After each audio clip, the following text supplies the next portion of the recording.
ಸ್ಥಾನಗಳಿಗೆ ನಾಮನಿರ್ದೇಶನದ ವಿಚಾರಕ್ಕೆ ಸಂಬಂಧಪಟ್ಟಂತೆ ಈ 4 ಸ್ಥಾನಗಳಿಗೆ 4 ಹೆಸರು ಬಹುತೇಕ ಫೈನಲ್ ಆಗಿದೆ.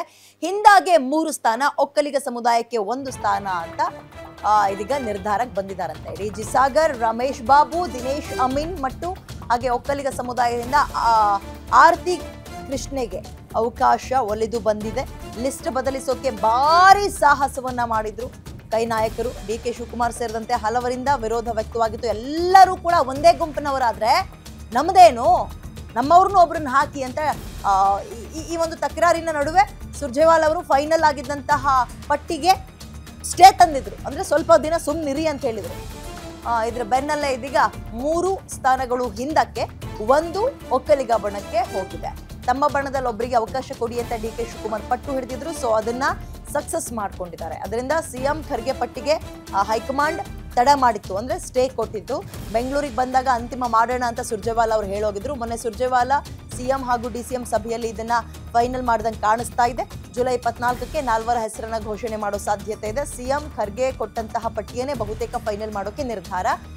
ಕಳೆದ ಬಾರಿಯೂ ಅದೇ ಇದ್ದಿದ್ದು, ಅಂದ್ರೆ ಹಳೆ ಪಟ್ಟಿಯಲ್ಲಿ ಡಿ.ಕೆ. ಶಿವಕುಮಾರ್ ಅವಾಗ ಇಲ್ಲ ನಮ್ಮವ್ರನ್ನ ಒಬ್ರನ್ನ ಹಾಕಿ ಅಂತ ಪಟ್ಟು ಹಿಡಿದಿದ್ರು. ಸೊ ಅದರಂತೆ 3 ಸ್ಥಾನಗಳು ಹಿಂದಕ್ಕೆ, ಅಂದ್ರೆ ಹಿಂದುಳಿದ ವರ್ಗಗಳಿಗೆ, ಮತ್ತೊಂದು ಒಕ್ಕಲಿಗ ಒಂದು ಕಮ್ಯುನಿಟಿಗೆ ಸಂಬಂಧಪಟ್ಟಂತೆ ಇದೀಗ 4 ಹೆಸರು ಫೈನಲ್ ಆಗಿದೆ. ಸೊ ಅಲ್ಲಿಗೆ ನಮ್ದು ಒಂದು ಇರ್ಲಿ ಅಂತ ಸ್ಟ್ರಾಟಜಿ ಏನಾಗಿತ್ತು ಡಿ.ಕೆ. ಶಿವಕುಮಾರ್ ಕಡೆಯಿಂದ, ಅದು ವರ್ಕೌಟ್ ಆಗಿದೆ.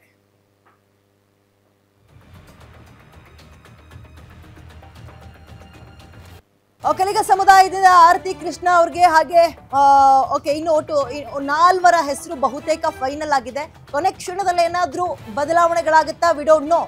ಜುಲೈ 24ಕ್ಕೆ 4 ಹೆಸರನ್ನು ಕೂಡ ಘೋಷಣೆ ಮಾಡೋ ಸಾಧ್ಯತೆ ಇದೆ. ಅಮೀನ್ ಮಟ್ಟು, ರಮೇಶ್ ಬಾಬು, ಆರತಿ ಅವರು, ಹಾಗೆ ಜುಲೈ 24ಕ್ಕೆ 4 ಹೆಸರನ್ನು ಫೈನಲ್ ಆಗಿ ಘೋಷಣೆ ಮಾಡುವಂತಹ ಸಾಧ್ಯತೆ ಇದೆ.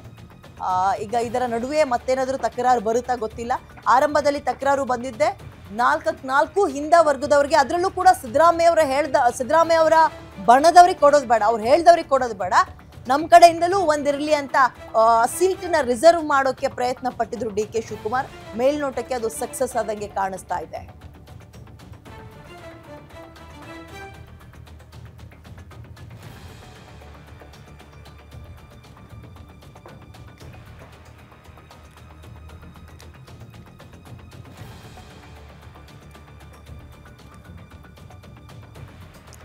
ಓಕೆ, ಇದೀಗ ಪರಿಷತ್ನ 4 ಸ್ಥಾನಗಳಿಗೆ ನಾಮನಿರ್ದೇಶನದ ವಿಚಾರ ಕಾಂಗ್ರೆಸ್ ಒಳಗೆ ಬಹಳ ಕಾದಾಟ ಇತ್ತು.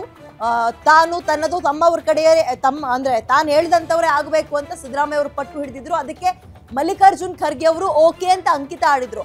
ಆದ್ರೆ ಯಾವಾಗ ಡಿ.ಕೆ. ಶಿವಕುಮಾರ್ ಇಲ್ಲ, ನಾ ಹೇಳುವಂತಹ ಒಂದು ಹೆಸರು ಆ ಪಟ್ಟಿಯಲ್ಲಿ ಇರಬೇಕು ಅಂತ ಪಟ್ಟು ಹಿಡಿದು ಕೂತಿದ್ರು, ತಮ್ಮ ಸಮುದಾಯದವ್ರನ್ನ ಹಾಕೋಕೆ ಪಟ್ಟು ಹಿಡಿದು ಕೂತಿದ್ರು, ಅಲ್ಲಿಗೆ ಸುರ್ಜೇವಾಲಾ ಅವರು ಯಾರು ಹೇಳಿದ್ದು ಬೇಡ ಅಂತ ತಡೆ ಹಿಡಿದಿದ್ರು. ಫೈನಲ್ ಈಗ 4 ಹೆಸರು ಮುನ್ನೆಲೆಗೆ ಬಂದಿದೆ. ಅದರಲ್ಲಿ ಒಕ್ಕಲಿಗ ಸಮುದಾಯದವರಿಗೂ ಕೂಡ 1 ಸ್ಥಾನ. ಮೋರ್ ಡೀಟೇಲ್ಸ್ ನನ್ನ ಕಲಿಗ ಮಾರುತಿ ನೀಡ್ತಾರೆ. Good morning Maruti. ಸೊ ಎಲ್ಲವೂ ಅಂದ್ಕೊಂಡಂಗಾದ್ರೆ 24ಕ್ಕೆ ಘೋಷಣೆ ಅಂತ ಇದ್ದಾರೆ. ಸೊ ಇದೇ ಪಟ್ಟಿ ಫೈನಲ್, ಮತ್ತೇನಾದ್ರೂ ಚೇಂಜಸ್ ಆಗ್ಬೋದಾ? ಅಂಡ್ ಡಿ.ಕೆ. ಶಿವಕುಮಾರ್ ಅಂದ್ಕೊಂಡಿದ್ದನ್ನ ಇಲ್ಲೂ ಕೂಡ ಸಾಧಿಸಿದ್ದಾರೆ ಅಂತ ಹೇಳ್ಬೋದಾ?